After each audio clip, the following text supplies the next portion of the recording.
Un bébé disparaît encore à l'hôpital La Quintinie de Douala et le docteur Aristide Mono taxe cela du mimétisme. Le temps change, les nations avancent, les enfants grandissent, mais le Cameroun reste sur une même place. C'est comme ça que le docteur Aristide Mono a introduit sa chronique sur la situation des bébés volés dans les hôpitaux. Il dit que 10 ans après, c'est difficile de comprendre que le Cameroun n'a pas beaucoup appris de la situation de Vanessa Tchatcho, de Monique Komateke ou alors du jeune Aïssi qui ont soit disparu à l'hôpital à cause de négligence, à cause des trafics d'organes, à cause du vol des bébés. Jusqu'à aujourd'hui, les pouvoirs publics, lors de 82, ne nous ont pas toujours situés sur où est passé l'enfant de Vanessa Tchatcho.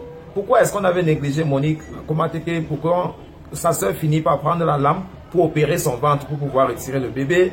Mais que non, les mauvaises habitudes continuent toujours à ternir. On a l'impression que ces mauvaises habitudes-là, c'est devenu la règle. Donc, tout le monde est désormais libre de faire ce qu'il veut, sachant qu'il va toujours chercher une aiguille sur laquelle se cacher.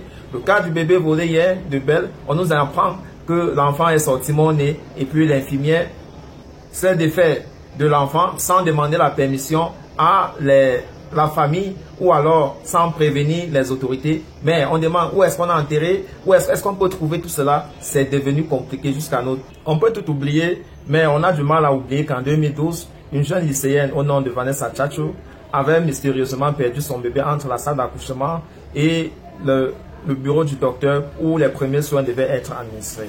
On nous avait donc alors appris à cette époque-là qu'une haut gradée de la justice avait besoin d'un bébé et a saisi l'affaire. Jamais on a vu la lumière sur cette affaire-là. Et 10 ans après, les mêmes tendances tentent à revenir. On se rappelle qu'il y a un ministre délégué de la justice à cette époque-là qui était simple avocat. Il s'était fait de ce cas Vanessa Tchatcho un cas personnel. Il a suivi ça dans tous les tribunaux. Mais jusqu'ici, on n'a toujours pas eu d'issue. Vanessa Tchatcho n'a toujours pas eu l'issue de son enfant qui aurait déjà pratiquement 10 à 11 ans aujourd'hui.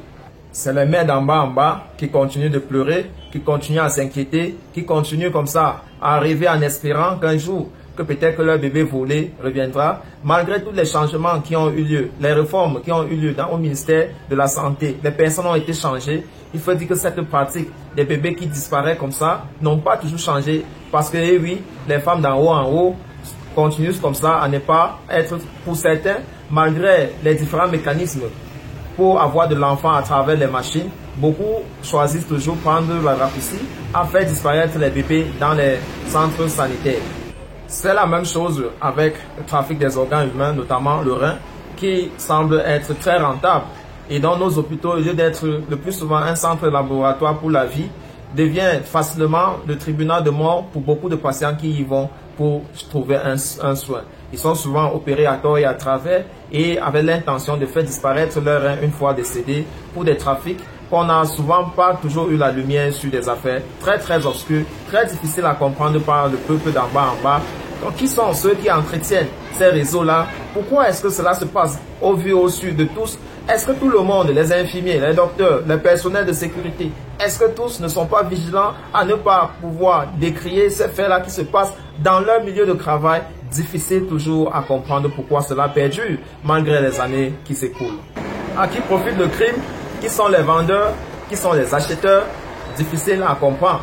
Parce que tout ce qu'on retrouve le plus souvent, eh bien, c'est les faits divers à la télévision. Ça fait un état de bruit pour un petit bout de temps et après, on passe au prochain cas. Et on retrouve le plus souvent le corps des pauvres, le corps en manque de quelques parties du corps qui auraient comme ça là effondré. Et même quand l'autopsie est ordonnée, on a du mal à aller jusqu'au bout pour faire confiance à ceux qui sont en charge de faire l'autopsie sur le corps. Il est inimaginable qu'au XXIe siècle, les femmes continuent à négocier la mort lorsque partent donner la vie à un nouveau-né. Nulle part au monde on entend encore cela au XXIe siècle, sauf au Cameroun, que l'accouchement continue toujours à faire peur aux femmes. Pas parce qu'elles vont avoir la douleur d'enfantement, non, loin de là, parce qu'elles ne sont pas sûres de l'infirmière, des intentions de l'infirmière ou alors du docteur qui sera à ses cheveux. On a de plus en plus les femmes qui décèdent au lit de l'accouchement ou alors que leurs enfants disparaissent ou alors meurent comme ça. Donc les centres de santé finalement ne rassurent plus, ne garantissent plus. Reste ce milieu infect psychologiquement et physiquement où on a du mal à trouver la vie lorsqu'on y va pour chercher effectivement cette vie-là. Pourtant, En cas de césarien, on a affaire avec des experts. Des gens qui auront dû passer 7 ans sur les bancs pour apprendre comment utiliser leurs ciseaux et leurs lames pour tailler le ventre et retirer l'enfant. On a toujours du mal à comprendre comment les professionnels peuvent avoir un tel record de mort dans les hôpitaux au point où ça pose un problème de doute, un problème de confiance à ces femmes-là arrivées à terme de leur grossesse et en espérant tout simplement avoir leur bébé dans leurs mains, eh bien, elles ont cette fois-là à négocier avec la mort. Sinon, dans les cas exceptionnels, elles y passent sauf. Avec tous les fonds levés qu'on reçoit ici et là, avec tous les équipements de pointe qu'on nous annonce chaque fois les faits radio, qu'on peut installer tel hôpital de référence, hôpital régional, hôpital de ceci. Avec tous ces centres de référence-là, on a toujours du mal à indiquer comme ça là, ou alors à avoir un centre d'excellence où on peut effectivement avoir des opérations et être sûr, même à 95%, que la vie doit suivre.